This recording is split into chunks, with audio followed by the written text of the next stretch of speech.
అమరావతి మహిళలపై అనుచిత వ్యాఖ్యల వివాదం తారాస్థాయికి చేరింది. ఇప్పటికే ఈ కేసులో Sakshi TV anchor Kommineni Srinivasarao arrest కాగా, సాక్షి యాజమాన్యంతో సహా జర్నలిస్ట్ కృష్ణంరాజుపై కేసు నమోదైంది.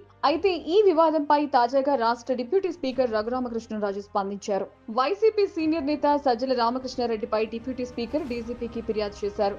అమరావతి నిరసనకారులను పిశాచులు, రాక్షసులు, సంకర తెగ అంటూ సజ్జల వ్యాఖ్యానించడంపై రఘురామకృష్ణంరాజు అభ్యంతరం వ్యక్తం చేశారు.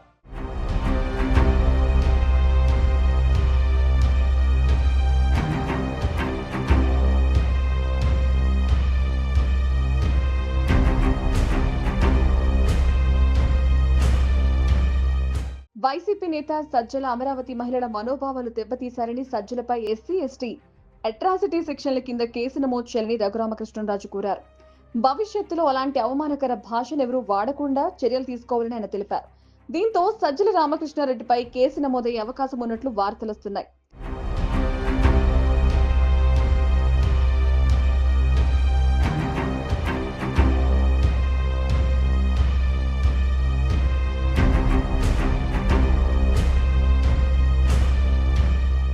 Senior journalist Kommineni Srinivasarao arrest నేపథ్యంలో సజ్జల రామకృష్ణారెడ్డి మీడియా ముందుకొచ్చారు. అమరావతిలో జరిగిన మీడియా సమావేశంలో సజ్జల మాట్లాడుతూ ఈ వివాదంపై నిరసన వ్యక్తం చేస్తున్న మహిళలను పిశాచులు, రాక్షసులు అంటూ వ్యాఖ్యానించారు. అంతటితో ఆగకుండా సంకర తెగాని సజ్జల అనడం ఇప్పుడు సంచలనంగా మారింది. అమరావతి మహిళా రైతుల నిరసనను ఉద్దేశించి సజ్జల రామకృష్ణారెడ్డి ఆ వ్యాఖ్యలు చేయడం ఇప్పుడు అనేక విమర్శలకు తావిస్తోంది.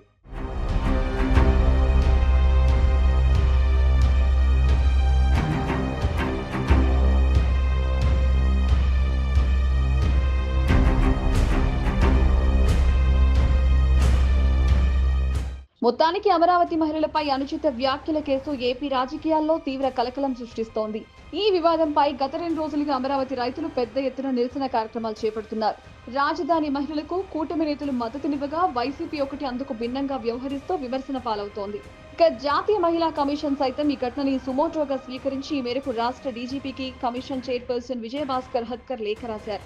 ఈ విషయంలో ఎలాంటి చర్యలు తీసుకున్నారో 3 రోజుల్లో నివేదిక ఇవ్వాలని డీజీపీని ఆదేశించారు. అమరావతి ఉద్యమంలో మహిళా రైతులు కీలక పాత్ర పోషించారని మహిళా కమిషన్ స్పష్టం చేసింది. అయితే అమరావతి రైతుల విషయంలో వైసీపీ నేతలంతా ఇలా వరుసగా అరెస్టు కాబోతుండడం సంచలనంగా మారింది. ఇప్పటికైనా అమరావతిపై వైసీపీ నేతలు తమ వైఖరి మార్చుకోవాలని విశ్లేషకులు చెబుతున్నారు.